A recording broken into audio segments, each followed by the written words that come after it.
ఎల్సిలా books పాడ్కాస్ట్కు స్వాగతం. ఇది బైబిల్లోని అబీబ్ మాసం యొక్క ప్రాముఖ్యతను వివరించే త్వరిత సారాంశం. చూడండి, అబీబ్ అనేది యూదుల సంవత్సరంలో మొట్టమొదటి మాసం. వాళ్లు ఈజిప్టు బానిసత్వం నుండి పొందిన గొప్ప విడుదలకు ఇదొక చారిత్రక ప్రతీకనమాట. సరే, ఇప్పుడీ మాసం గురించి 3 ముఖ్యమైన విషయాలు చూద్దాం. మొదటిది, అసలీ పేరు వెనుక ఉన్న అర్థమేంటో తెలుసా? అబీబ్ అంటే పచ్చని మొక్కజొన్న లేదా ధాన్యపు కంకులు అని అర్థం.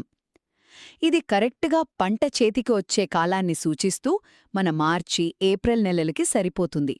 అయితే ఒక ఆసక్తికరమైన విషయమేంటంటే, బబిలోను ప్రవాసం జరిగిన తరువాత వాళ్లు ఈ మొదటి నెలను నీసాను అని పిలవడం ప్రారంభించారు.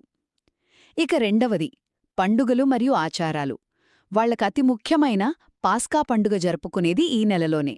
అలాగే పంట చేతికి రాగానే మొట్టమొదటి ఫలాలను దేవునికెంతో కృతజ్ఞతగా అర్పించే ఒక అందమైన ఆచారం కూడా ఈ మాసంలోనే జరుగుతుంది. చివరిగా, దేవుని వాగ్దానం గురించి చెప్పుకోవాలి. అబీబ్ నెల దేవుని ఆశీర్వాదాలకు నిజమైన నిలయం. ఎందుకంటే ఈ నెలలోనే దేవుడు వాళ్లకు వర్షాన్ని, అలాగే గోధుమలు, ద్రాక్షారసం ఇంకా నూనెతో కూడిన సమృద్ధి అయిన పంటనిస్తానని ఒక గొప్ప వాగ్దానం చేశాడు.